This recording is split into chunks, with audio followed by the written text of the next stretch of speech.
Hello बच्चों, कैसे हो आप सब लोग। स्वागत है आपका इस वीडियो के अंदर जिसमें हम क्लास 12 बिजनेस स्टडीज़ का चैप्टर नंबर 3 कर रहे हैं, जिसका नाम है बिजनेस एनवायरनमेंट, और इसका ये पार्ट 4 है। आज हम पार्ट 4 पढ़ने वाले हैं और इस पार्ट में हम डिमोनेटाइजेशन के कॉन्सेप्ट को कंप्लीट कर लेंगे और इसी के साथ पूरे चैप्टर को हम कंप्लीट कर लेंगे। नेक्स्ट वीडियो में हम प्लानिंग चैप्टर को स्टार्ट करने वाले हैं। तो आओ बच्चों, बिना किसी देरी के हम इस चैप्टर को स्टार्ट करते हैं।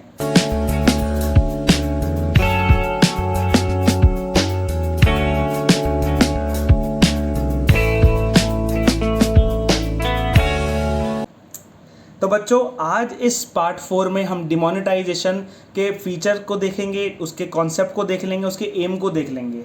ठीक है बच्चों, तो जल्दी से, ये वीडियो ज़्यादा लंबी नहीं रहेगी, एक शॉर्ट वीडियो रहेगी जिससे हम डिमोनेटाइजेशन के कॉन्सेप्ट को जल्दी से रिवाइज कर लें और देख लें कि अगर एग्ज़ाम में ये पूछा जाएगा तो कैसे पूछा जाएगा और इसको हम कैसे रिवाइज कर सकते हैं। ठीक है बच्चों, तो डिमोनेटाइजेशन का मतलब होता है कि किसी भी करेंसी से उसका स्टेटस ले लेना, किसी भी करेंसी से उसका स्टेटस ले लेना। और कौन सा स्टेटस ले लेना? लीगल टेंडर का स्टेटस ले लेना।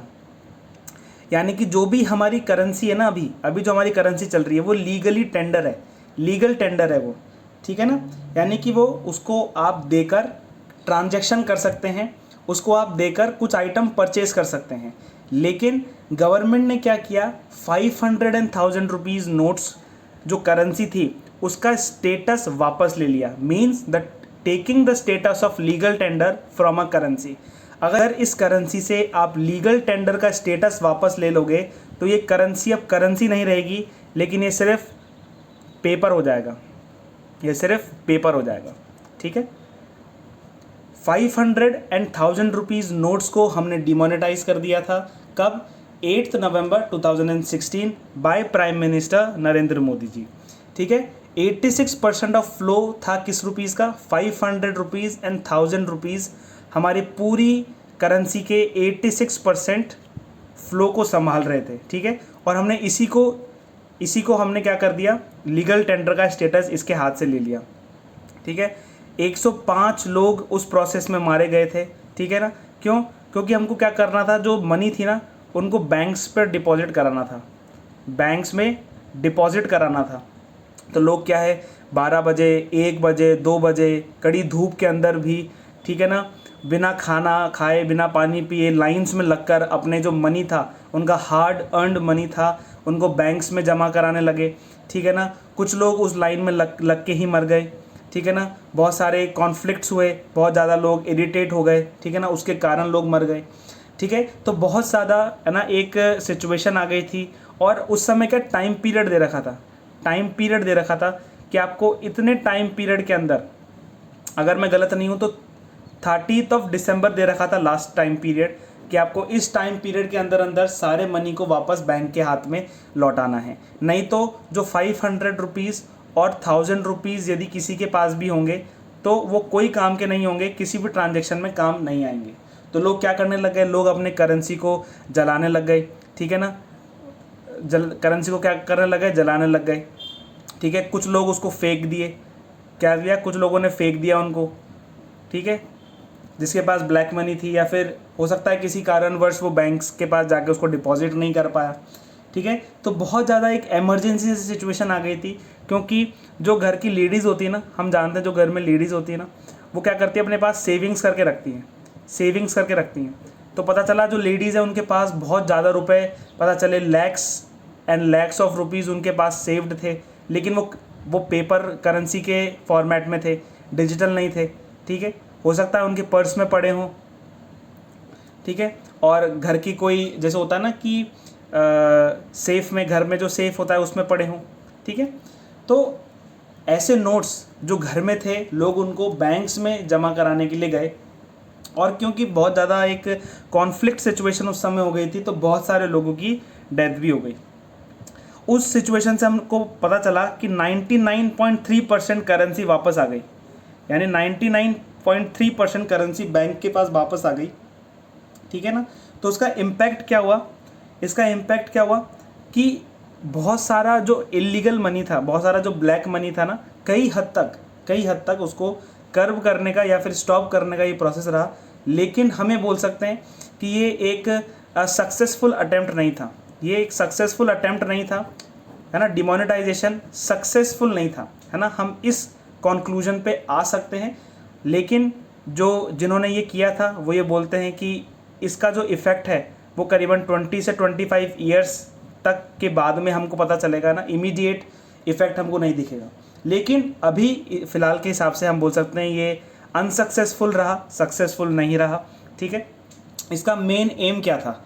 इसका मेन एम था कि करप्शन को कम करना, ठीक है ना। जिन लोगों के पास, मैंने बताया ना, जिन लोगों के पास घर के खजानों में पैसा रखा था, ठीक है ना, दीवार के पीछे, है ना, दीवार के पीछे ज़मीन के नीचे, ठीक है, यहाँ पे जो पैसा रख रखा था, गवर्नमेंट चाहती थी कि वो पैसा बैंक्स के पास आए, ठीक है ना, एक नंबर में आए पैसा, ठीक है। तो इसलिए गवर्नमेंट ने क्या किया, डिमोनेटाइजेशन किया।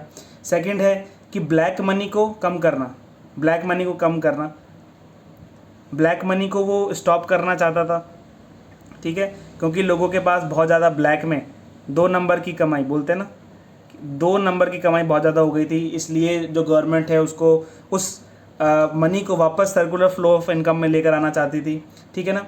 लोग बाग क्या कर रहे थे, पैसे को बचा के टेरर फंडिंग कर रहे थे, ठीक है। टेररिज्म बढ़ रहा था क्योंकि जो टेररिस्ट लोग थे उनके पास भी करेंसी जा रही थी, उससे वो सारा काम कर रहे थे, ठीक है ना। तो हमको टेरर फंडिंग को रोकना था, ठीक है। टैक्स एवेजन यानी कि टैक्स की चोरी हो रही थी, लोग बाग टैक्स की चोरी कर रहे थे, तो उस टैक्स की चोरी को भी हमको कम करना था, ठीक है। क्योंकि लोग बाग जो टैक्स का पैसा है उसको बचा के लोग बाग अपने पास ही रख रहे थे, ठीक है ना, दे नहीं रहे थे पैसा और अपने पास ही रख रहे थे, ठीक है।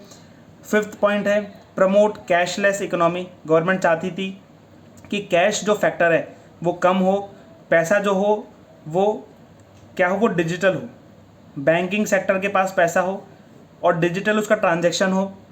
तो क्या होगा, एक स्मूथनेस रहेगी, एक फ्लो अच्छा रहेगा, जिसमें कैशलेस इकोनॉमी हो जाएगी, ठीक है। डिमोनेटाइजेशन देखो नाइजीरिया में भी आया 2022-23 में, जिम्बाब्वे में आया 2008-2009 में, म्यांमार में 1987 में डिमोनेटाइजेशन हुआ, है ना। ऑस्ट्रेलिया में 1996 में डिमोनेटाइजेशन हुआ। इंडिया में खुद 3 बार डिमोनेटाइजेशन हुआ, 1946 में जब हमने 1000 रुपीज़ के और 10,000 रुपीज़ के नोट्स को बंद किया। उस समय 10,000 रुपीज़ के नोट्स चलते थे, अब नहीं चलते। 1978 में 5,000 के नोट्स चलते थे, 10,000 रुपीज़ के नोट्स चलते थे। तो क्योंकि ये करेंसी बहुत ज़्यादा है, अब सोचो एक नोट की वैल्यू 10,000 है, अगर एक नोट गुम गया तो 10,000 की वैल्यू ही गुम गई, ठीक है। तो इसलिए क्या है, उनको डिमोनेटाइज किया और 2016 में हमने 500 रुपीज़ एंड 1000 रुपीज़ के नोट्स को डिमोनेटाइज कर दिया, ठीक है।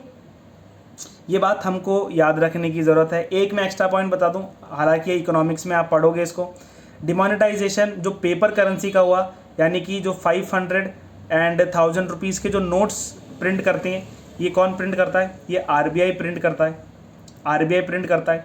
लेकिन जो कॉइन्स प्रिंट करते हैं, जो कॉइन्स होते हैं 1 रुपये के, 2 रुपये के, 5 रुपये के कॉइन्स होते हैं, ये कौन प्रिंट करता है, ये मिनिस्ट्री ऑफ फाइनेंस इसको प्रिंट करती है। कौन प्रिंट करता है,